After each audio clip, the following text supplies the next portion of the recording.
Hello, everyone, and welcome to episode 137 of Kouryer podcast. Our today's guest is Mr. Ahmed Waheed Albastaki. He's a concept artist working at Paradox Interactive Studio from Stockholm, Sweden. Now, some of you might notice something in his name, Albastaki. It sounds like a familiar city in Iran. Yeah, that's actually a really small town, rural area in the Hormozgan province in the south of Iran. So yeah, he's originally from there. Because a lot of Arabs live in the south of Iran as well, in terms of, different tribes and, families and all of that. So it's kind of interesting. We actually got a technically Iranian guest, but it's actually an Arab, but he's living in Stockholm. How fun is that? All right. And all right, let's jump into the first question, which I ask everyone.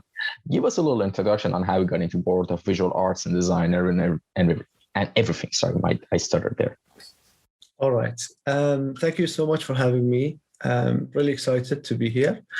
I started with my art journey it was 30 years ago. I started when I was 2. My mom gave me a pen and she saw that I had, the artistic nature. So she used to draw stuff for me. My dad was studying in the UK. And she used to draw a train and she would give me the pen and I would redraw what she did, So she saw that I had the talent for it. And then she went and made stuff harder and harder. And she saw that I also could imitate it very well. So that's my initial start with art. As I grew older, honestly, I had a loving and hating relationship with art. I didn't find art, me personally, not the other people around. Me personally, I didn't find the art to be something that is very cool. So I was more into sports, and when I grew older, I went into fighting, bodybuilding. Art was always there on the side. And it's until maybe when I met my friend at around 20, his name is Mahmoud Shargawi. When I met Mahmoud, I saw that he was a very cool graffiti artist. He used to travel everywhere. They used to call him to Germany, to KSA. They used to pay for his hotel and everything. So when I saw him, I thought, yeah, that's something that I might, want to be like. And then from 20, I got my first gig in concept art.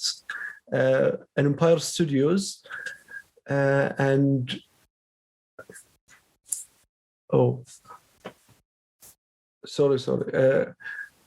No worries. Take your time. Okay. I just wanted to, because I thought it was very quiet. I wanted to make sure. No.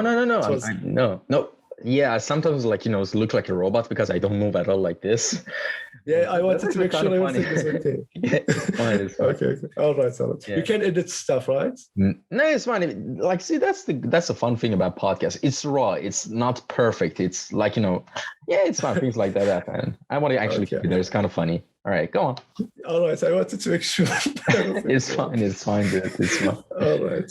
Then at 24, I started.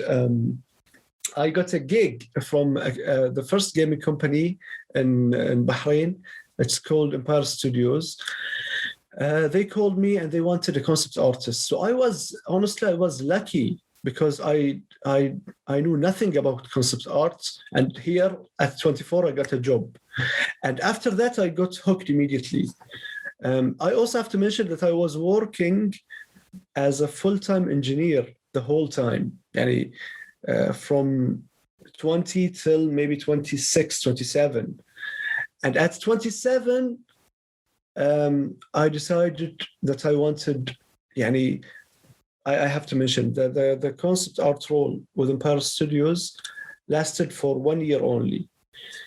And then I went back to engineering again, but I the fire was ignited. I wanted to really pursue art. So at 27, I decided to finish my master's degree in Teesside University. And after my master's degree, I applied to a lot of studios and I got accepted in 2 out of maybe 32 studios. and the number one, one of them was Game Lofts, and the second one was Paradox.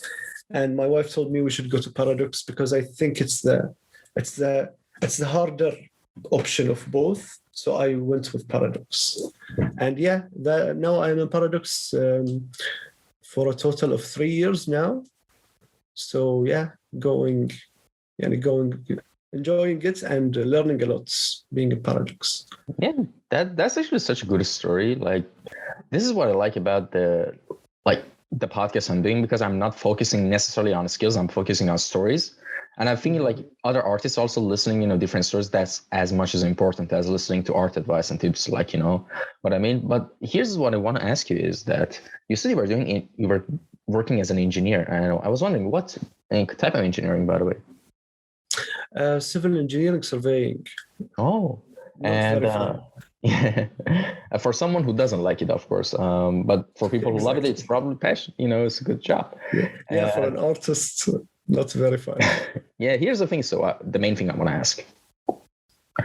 You said that at 27 you decided to work on your art and make a portfolio, then go to what's the name of the studio? Sorry, I forgot. Paradox. But yeah, Paradox studio. Yeah. Mm-hmm. And so during the time when you decided to do that, your art, you used to draw since you were a kid, as you said. You had a gift for it, but you were probably doing it as a hobby. So were you pursuing it as a professional hobby? So the switch was super easy to become professional, or you had to relearn a lot of stuff and do a lot of your homework again in terms of art? Like, how was it for you, that transition? It's never linear, we as artists, it's not that you cannot hide it. We are a bit hard on ourselves. We always think that we are not improving. Everybody is better. We compare. I know everybody says don't do that, but it's very tough. I don't think any living human doesn't compare. It's very, very tough, and maybe impossible not to compare. It's nice. Nice as a quote on Instagram, but everybody, does it. The journey in art, it was never linear. Sometimes I look at my work in 2015 and I see it's not that, not that good. When I look at stuff from 2010, I feel, oh my God, that's really good. And then 2017, very high. Then, it depends on the mindset. Why did I do the piece? Is it a sketch? Is it I wanted to do my absolute best in it? Was I trying to learn something new? Was I trying a new medium? So it's never, consistent, never linear. Even now, sometimes I look at stuff I did 2 years back. I feel like, am I improving? But it's always about the bigger picture. When you zoom out, are you really improving? Are you really putting in the time? Are you nitpicking something, a small niche, and trying to put the efforts to learning? And then when you zoom out, and it's very like this, very much like this. But if you zoom out, if the trajectory is up, then I think you're doing well. And you shouldn't focus on it by a monthly or a weekly or a daily. That's only gonna, you're only gonna suffer if you focus on the daily improvement or the monthly. You should do the work daily, but not focus on the results. The results should be always zoom out. Always. Sometimes it can be a year of like nothing is happening. Then you get a task and all of a sudden everything flowers, blossoms all together. It's not because of this task. It's because of this whole year of not showing any progress, and you think you're not doing anything, but you're always like putting seeds, I feel, in art. At least that's for me. Some people, I see them improve at a very crazy rate, but for me, I think I really need to sometimes I feel like bury myself and do the groundwork, put water on top, and then look for the fruits. Not always focus on the fruits. If I focus on the fruits, that's where you don't feel very good about yourself. Yeah, exactly. And here's the thing I want to ask you is, of course, you kind of answered my question here that I'm going to ask, but Before even entering like engineering, studying engineering at university, were there any doubts that you wanted to become an artist, or you choose engineering over the fact that, oh, I need a stable job and I can pursue this as a hobby? Was that like that for you? Oh, that's a very good question. Engineering was never a passion of mine. It was something, man, when people ask at school, like when they ask the question, what do you want to become when you graduate? Where do you want to study? I always felt that I really never knew what I wanted, and I felt kind of jealous of people who knew where they wanted to go. For me, it was always a struggle. So I went with the option of, I was graduating with high classes in my class. So they told me, my father had, he said there's a scholarship in his work in engineering. And honestly, my marks were very high. So it wasn't like my father hooked me up. My marks, they were good enough to go to medical school. So I went to that because I had a scholarship to UK. So I said, yeah, of course. I really don't know. I hate the traditional sense of art where you do work and put it in exhibitions. That wasn't what I liked. I liked stuff similar to Disney and anime shows and cartoons, but I didn't know that there was an opportunity to work on those kind of things. So yeah, I went to engineering, and that's the only option. I started to get a salary as a younger kid, so that was okay, and I was getting salary at 18, 19, 20. So money wasn't an issue when I was a kid. I always had some kind of money to and I honestly, man, I used art to get very, very good marks at engineering. I used to draw using paint. Okay. So I wasn't familiar with Photoshop back then. I was using paint, and I was creating art for the courses in the university. And sometimes even when we have a presentation, I used to draw the teacher and to have his face in front of the presentation, so the whole class would laugh, so I would feel good when I start doing the presentation, so to break the ice, and so art was always with me, the whole way, and it helped me to get very, very good marks. And when I was at school, my colleagues at the university, they were telling me, what are you doing in engineering? You should be doing fine art. You're an artist. You should be doing that. There's much more money in art. I kept hearing this a lot, man. There is a lot more money in art. And when you go to art, you don't see that there is a lot of money, but everybody thinks that everybody's going to be Leonardo da Vinci or something, and you sell a piece for millions. So money wasn't always, it was never the reason for me to pursue anything. I loved art for the sole reason. I loved art by itself. I didn't really went there by money. I think I am more of a legacy person than a currency. I really love the long living after you go away also, and you still have your artwork. Is it doable? I'm not sure, but I like to believe so. So that's the reason. All right. And by the way, I was wondering about something when you kept answering my question. You keep saying yani, like we have it in Farsi as well, by the way. Like it means. Like I know for English listeners. Yeah. I say yani a lot. Means, man. Literally, it means. Yani this means. It means, yeah. Yeah, yes, we use it the same as Farsi, the same way, by the way. Yeah, that was kind of interesting. And well, I want to ask you a little bit of more specific question. what is your main branch of design that you're focusing on? I mean, of course, I already mentioned that you're a concept artist, but we want to hear a little bit more in depth. What is your main branch of design that you're focusing on? And tell us about your experience from the start of it until now.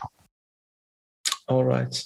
When I started with, when I was younger, I was mostly focusing on characters. So it was mostly character art. And when I went to Empire Studios, the first experience, here is where I got exposed to doing stuff other than characters. So I was the only concept artist there. And I had to create the characters, the environments, the props, the NPCs, so basically everything related to art. That is where I started to know my weaknesses, and it's not only about your gifts. You really need to go back to the foundations and try to learn what goes behind the foundation of arts, not only relying on your talent or so basically I especially knew my weaknesses when I had to do a piece, and that piece had perspective in it. And I remember asking a colleague of mine, his name was Denny. Weird enough, he is Swedish. You see how life works. I asked him, Denny, he was an animator. I asked him, Denny, where should I place the horizon line? And he told me, I'm not sure, but I think you should place it somewhere here in this piece. So I didn't know that there were foundations and you can learn those kind of stuff. So I really think if I didn't when people ask me, how did you come to concept art? I was like, Wallahi, I think in some weird way, God wanted me to go there, because this opportunity and a lot of doors opened and a lot of stuff was being revealed to me through this experience with Empire. So I didn't know what I was missing until I was there. And he also showed me a lot of artists. Like when I was working, he used to call me, Ahmed, come take a look. I go to his desk and he shows me some artists, a Swedish artists. I don't remember their names, but honestly, none of them ticked with me, until he showed me Feng Zhu. And when I saw Feng Zhu, I was like, yes, please, more of this guy. And when I saw Feng Zhu, I really, it ignited something else in me. And I kept watching his videos online and wanted to go to his school to keep improving. And I also did the interview in 2015 to go to FZD.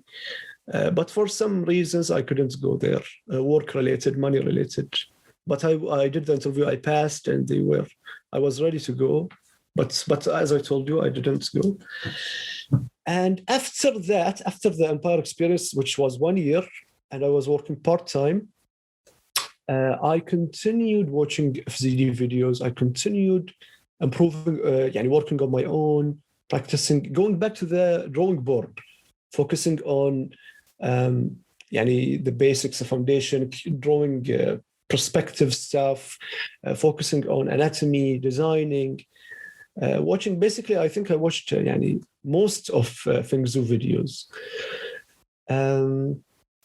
So from that, then I decided as I told you, 2017, to go to Teesside University, which was much less money. I decided to go to Teesside for a very big major reason. The reason was because, first of all, it will give you a master's degree. And I wasn't planning, honestly, to work in the industry. My main focus was to get a master's degree to teach at University of Bahrain. So I wasn't willing to work in any company or anything. It's really happened. As you hear my story, I never had a goal to go anywhere. I just wanted, to be good at art and to just change my engineering I didn't want to do engineering. I wanted to do anything related to art. I didn't have big goals. Just working in art was a very big goal for me. And it's only as you do it, then doors open and you get more suggestions. And then that's when I decided, okay, let's go further instead of just settling for teaching there. So it's in the latest terms where my wife told me, why don't you apply? Why don't we apply and let's try our luck, apply for studios. And that's when I just want to say that I alhamdulillah, I graduated, I think the top in school in Teesside. But I only say that just for people to know that is not enough to be accepted in any studio. Okay, I'm the best in class and I'm the best among amateurs, because all of us are amateurs, none of us is a pro. And it's a very, very, very, very, very, very different game when you play in the amateur league and when you go to the pro league. In the pro league, it's the standard is very, very, very, very high. And you can be talented, you can be the best among your small group. When you go to the professional, you are a very normal, usually. So you have to keep pushing, and you have to keep in mind.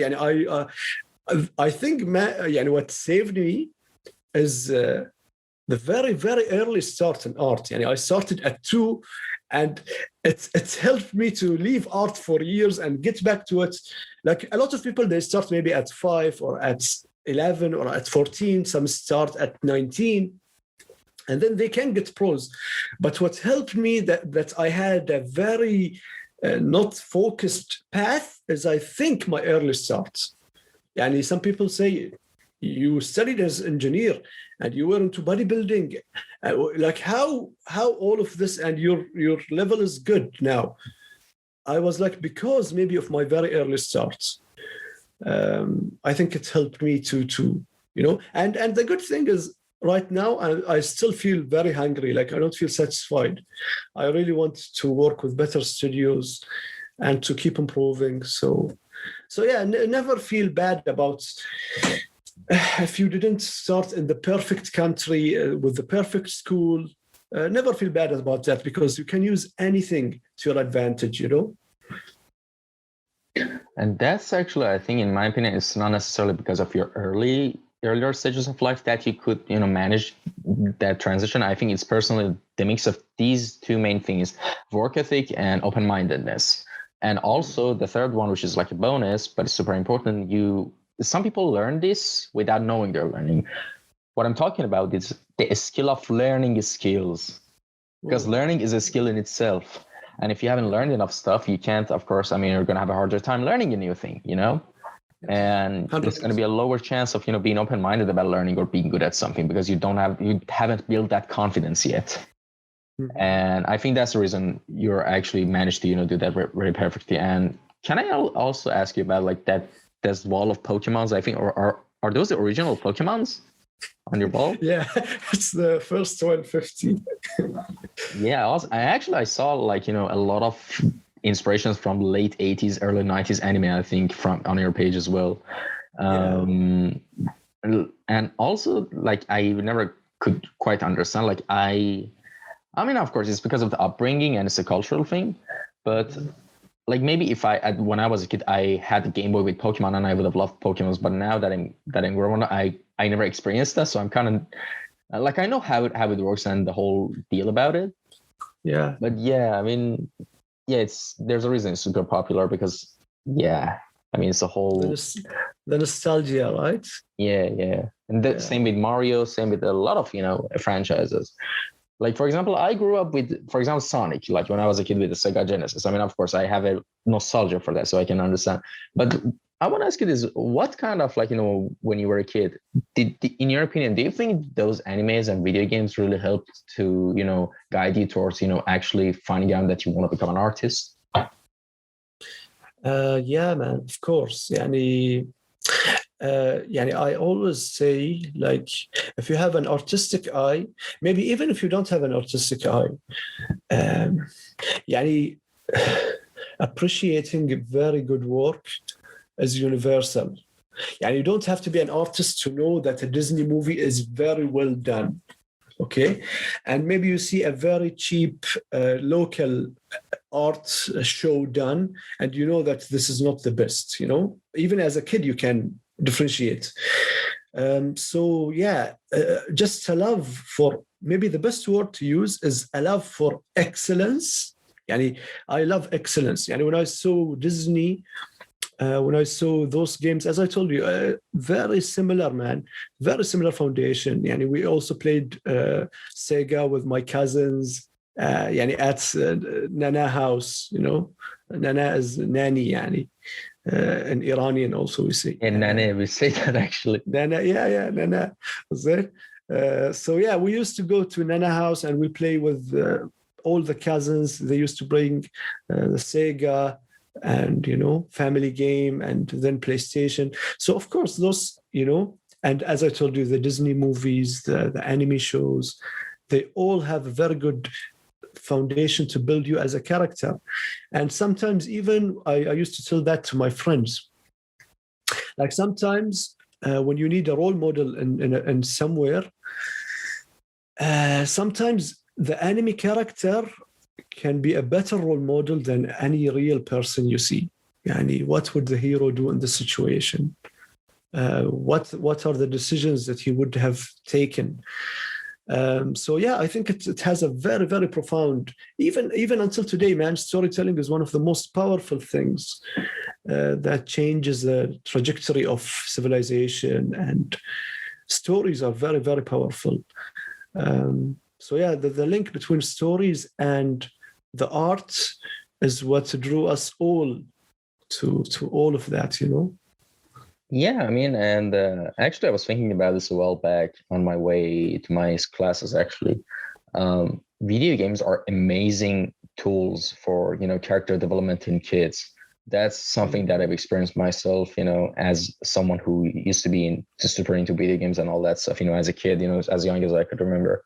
And honestly, like, you know, this, as you said, the storytelling in the games, the characters, everything, it like taught me a lot about like human behavior and life in general, and believing myself and working on myself and, you know, seeing the result. I know it sounds kind of cheesy, but I mean, not just in video games, like even in movies, and like my favorite cartoons and characters as well.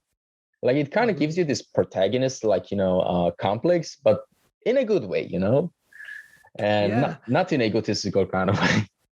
No, yani, but yeah, you have to think of yourself as the protagonist of your own life, right? To take the responsibility and to take the right decisions when it's needed, and to carry yourself again when you fail, you know, because yeah, we all fail. We will never be perfect. So yeah, having a protagonist as and you cannot relate to a protagonist who doesn't have issues, who doesn't face problems, you know. A perfect protagonist is so boring. And so yeah. I mean, I think that's also kind of true. That's why a lot of people gravitate towards like anti-heroes rather than like, you know, those pure positive, you know, protagonists, you know. The protagonist fights, you know, with himself sometimes, you know. So so I totally agree. Like, for example, one example that popped into my right now is Avatar Aang. Like, you know, his whole development as a character in the show as well, Avatar: The Last Airbender. By the way, I recommend everyone to check it out. It's an amazing anime and just series in general in terms of story writing, everything. I'm gonna stop, right? Just go watch it, okay? And yeah, I mean, you're totally right about that. Like, even in like one of my favorite franchises as a kid was Prince of Persia, and even during the whole development of the story, the prince like overcomes a lot of his like personal demons, has to fight with it literally. Like, yeah, I mean, without spoiling anything, which I didn't actually. No. Now that I think, no, I didn't. But that's the whole gist of it. Yeah, just go play that as well. And yeah, do you have any memories of, you know, games or any examples like that right now? Any memories of what? Like, you know, this type of protagonist or anything that comes to your mind? You know, for me to play football, I used to watch an anime called Shoot. And the hero was the reason for me to get into playing football. So I started playing football at not a very young age, at around 10 or 11 years old. And imagine the reason for that is an anime show, So trying to follow the heroes in there. And this is how profound and how powerful a story and a hero can be, It can take you to a totally different trajectory. And I never played football until 10 or 11 years old. And because of an anime, I wanted to play. And by half of the semester, I used to be the first captain in the class. Out of nowhere, I didn't used to play, and then I'm a captain. The captain, which means you are, the best in class, So, it all started because of a fictional character that doesn't exist. But to me, when I used to run, when I used to dribble, I was thinking about this character. What would he do in this? Even when I was in the gym and training very hard, trying to compete in natural bodybuilding, I also used to think about those fictional characters sometimes. Like, what would Takamura do? Takamura from Hijame no Ippo. What would Takamura do? Would he quit here? Would he give up because of pain, or would he go through it? So it's very, very powerful. And even heroes in real life, like real champions. What would Hari Chupan from Iran? Hari Chupan, Mr. Olympia, very, top 3 Mr. Olympia. What would he do in this situation? So you see what I mean? Even in art, what would Feng Zhu do? What would the top artists do? What does it take to reach this level? Would I quit here, or would I push, persevere? I know this sounds at today's day and age, because it's so saturated and so overused. The motivational thing is so khalas, we don't want it anymore. But sometimes you have to plug and stay away from that, because sometimes it can be, sorry for the word, crappy. You listen to it a lot and it doesn't have any value. And you feel like they are trying to sell you something. It's not real. It's not authentic. It's not from real experience. But I don't think anybody wouldn't benefit from a bit of motivation here and now and then, Nowadays, I listen to Cristiano Ronaldo. I listen to Messi. They are a very different field, but I try to always look at all the fields and gather. Even back 2 years, I used to listen to Khabib Nurmagomedov from UFC, Like, what can I learn from Khabib also? What would Khabib do? So, because what we do is it might look easy. We're only sitting and rowing. But the whole battle is in our heads, Why would I continue doing that? Why don't you do something else? Your mind wouldn't let you alone. And if you do it day in, day out, you really have to find ways. What I see help me, eating well, drinking water. Sometimes you forget to drink because you're working the whole time. Meditation, praying. I'm a Muslim. I believe in praying. Meditation, cold showers. Listening to good audiobooks while working, writing down your goals, all of that feeds into your art. You're a complete human being. You cannot separate how you feel from your work. You try as a professional, you show up every day the best you can, but I don't think you can completely, put these things off. You really, with age, what I'm trying to learn is the importance of rest. Okay, if you sleep 5 hours or 6 hours, try to sleep 8 or 9 in the weekend. Try to take a break 1 hour, 2 hours, do nothing. It's okay. Once you feel overwhelmed and you feel like that's just too much for me to handle, a lot of client work, it feels like a never-ending well. You put your hand and there's no end. Yeah, even at your level, there is a level behind. At the next level, there is a level behind. The best artists in the world, they feel exactly the same way also. Exactly. The younger artists, they don't believe that. They think that, and sometimes when I speak to students, they think that I got it everything, and everything is okay. You got it figured out. But even me, I struggle, even the artists that I look up to them, they also struggle. So if you think of it this way, and there's no reaching, no end points, you just have to learn ways to adapt. Some days are very good.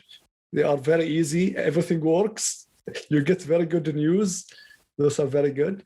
Some days are, a bit harder. And you just have to embrace everything, You know that meme where I don't know, I think he's a famous football coach. I don't really follow sports. There's this, he goes like this, sometimes it's a goal, sometimes it's a sheet. You know that meme? That's very true. Very true. And you have to embrace, both. Yeah. And wait, you said something during your speeches. I want to actually say something about it. I kind of forgot. Yeah, never mind. If I remember, I'll tell you. But all right. The next question is, what was the first art job paycheck you ever got, and what was it for, and how did you feel at the time when you got it? Basically, the first ever salary you got or paycheck you got out of doing art.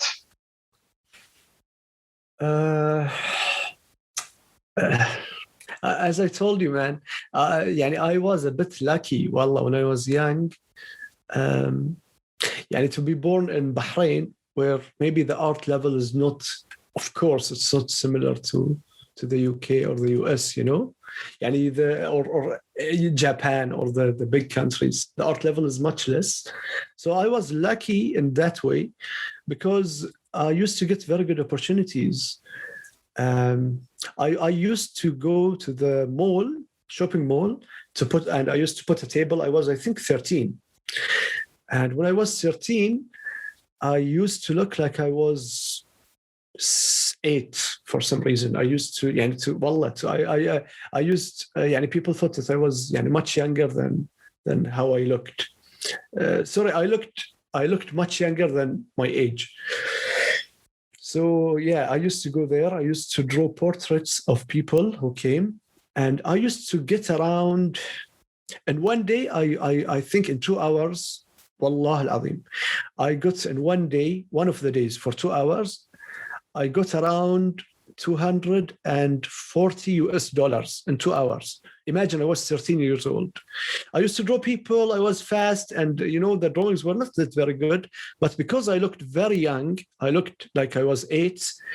Everybody used to come, and sometimes girls who I think they were my age, but they thought I was a kid, so they used to coach. I was like, I'm not coach, I am your age, So coach, very cute. I'm not cute. I am just short, and I don't look, I was a very. That's awesome. It is awesome, but you know what I mean. So I used to get very good money, but I used to be bored very easily. So this was my issue. I couldn't, I couldn't. Stick to it when I was young. I used to always want to change, and sometimes I would get a job offer in the summer to work somewhere, and I used to go there 3-4 days, and I just can't, man. I just get so bored very easily. I want to go back, play video games, and hang out with my friends, football. I didn't like being.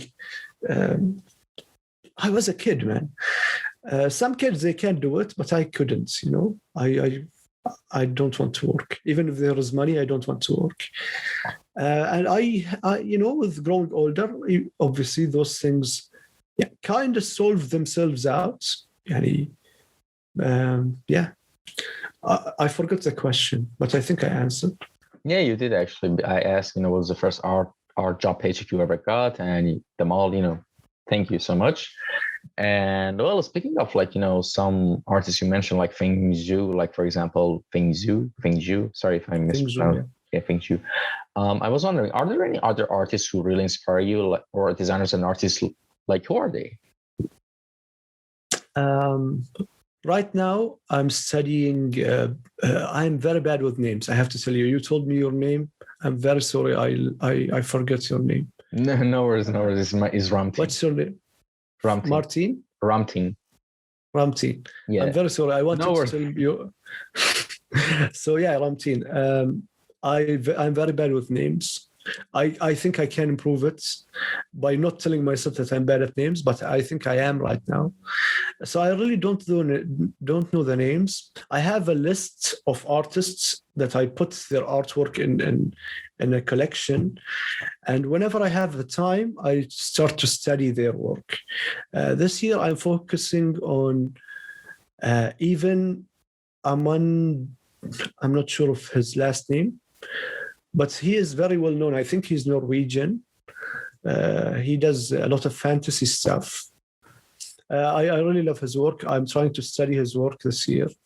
I also have a lot of Riot and Blizzard artists that I'm studying this year. I got this advice from my art lead, Peter Land. He's Norwegian also. He told me you can learn anything, Ahmed, if you just focus a bit. Yani, when I look at your work, you do everything and you don't do anything very, very, very good. You do everything at a very good level, but nothing is very, very, very, very good.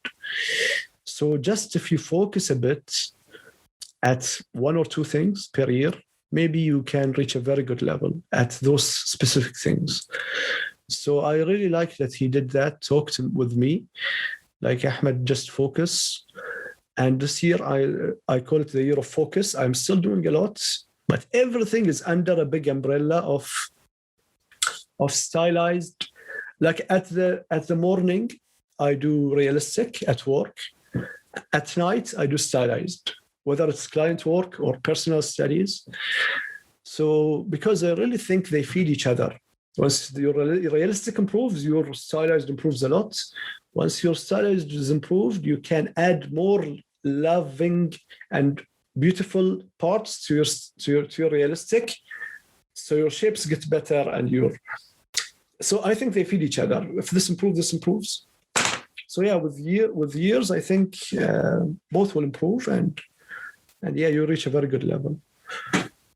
Yeah, and well, what are you working on right now that you can tell us about? I mean, what kind of project is it? I mean, of course, if there's NDA is involved, we can skip right past this question. But if that's not the case, what are you doing right now? Right now at work, I'm doing very nice. I have a great task that I really asked for. The game I'm working on is called CK3, Crusader Kings 3. It is a medieval game. Right now I'm working on illustrations, which I'm very, very happy to do. Finally, man, I used to ask for illustrations 2 years back. They didn't give us. So I used 2021 last year to learn 3D workflow, to implement Blender with 2D. So I'm very, very glad I did the investment. And when I asked my lead, Peter, please, can we do the illustration work? Please, man, please. He told me, Ahmed, I don't think you guys are ready. I told him, maybe we are not ready now, Peter, but I think with your feedback, we can do anything because you give the feedback to the outsourced artists. So why don't you put the same effort with us, me and Alessandro, and we can, get to the level that we need to get to. And he said, yeah. And this was 8 months ago at June. And we started, and my work was very crappy in 3D and slowly. And now one of our teammates, his name is Yoon, he said, Ahmed, I think one of your illustrations that you did is the best illustration in the whole game. He said that. Sorry, I can't show you the illustrations now, but the release of one of the patches is going to be 3 days from today, 8th of February, for one of the releases, Royal Courts for CK3. We worked on that also.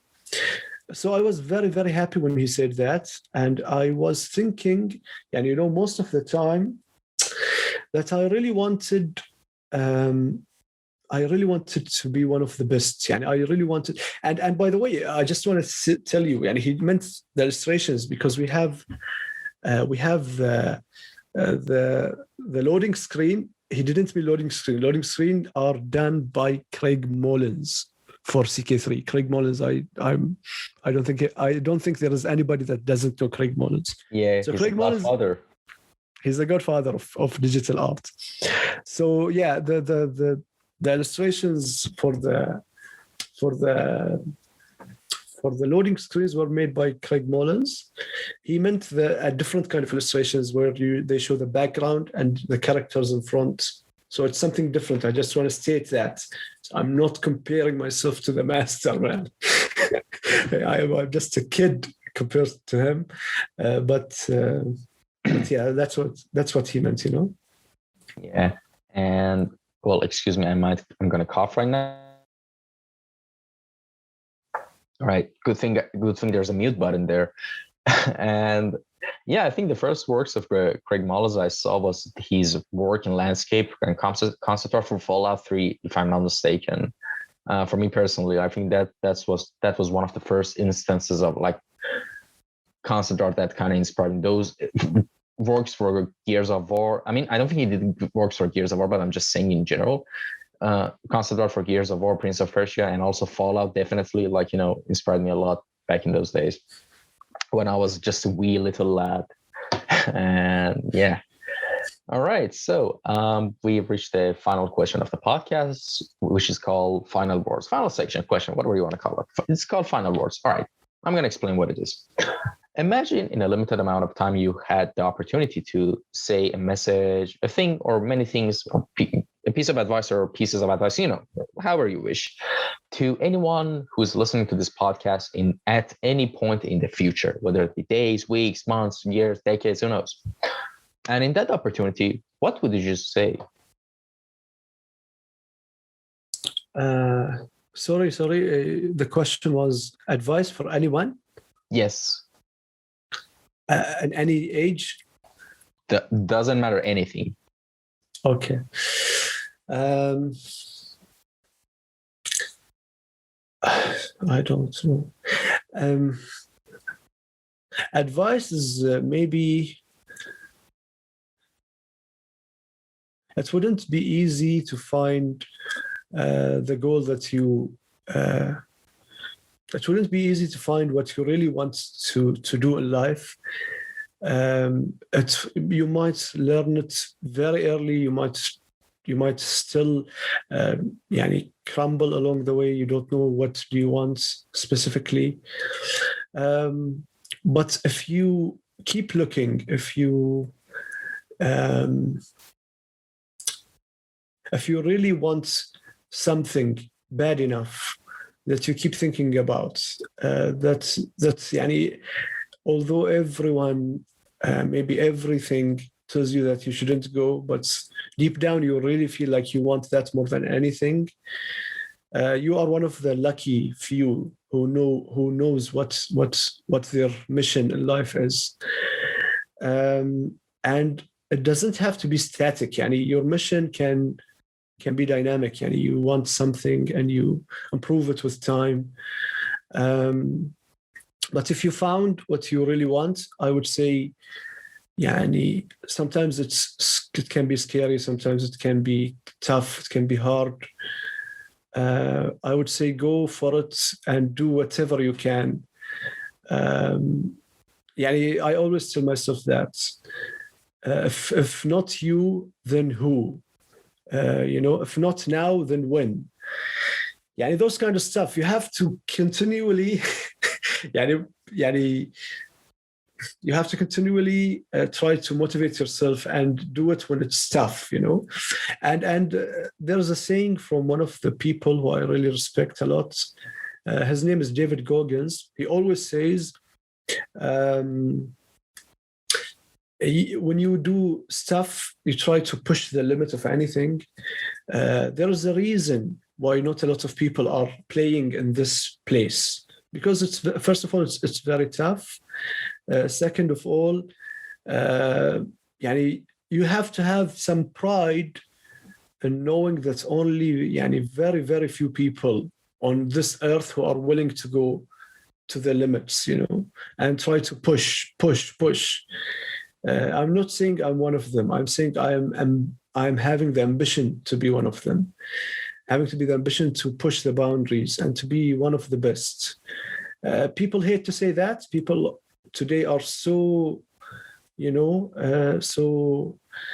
I feel so like we are in a culture of try not to hurt anybody, try to be very kind. That's very good.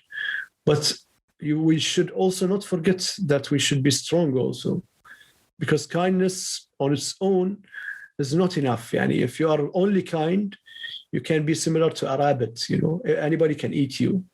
Kindness is very good, but you have to be strong also. And you have to be blunt. If you have a goal, say your goal. If you think you can be one of the best, say that I think I can be one of the best. I'll try my best to do that.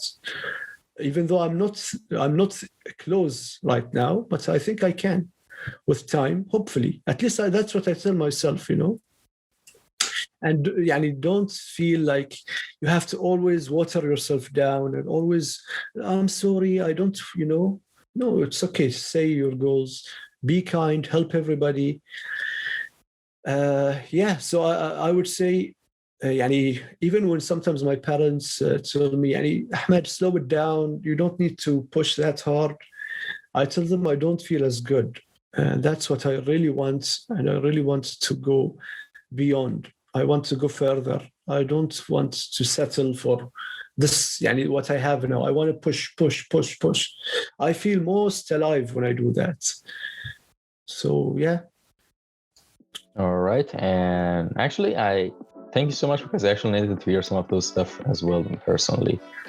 And yeah, it was a really good answer. Thank you so much. And all right. Thank you to anyone who tuned in and listened to this episode. I hope you all enjoyed this one as well. Leave a comment down below if you had any suggestions or critiques or anything. The routine as usual. Leave them down in the comments, or you can shoot me a DM in the personal page of the podcast as well. I'll read them all.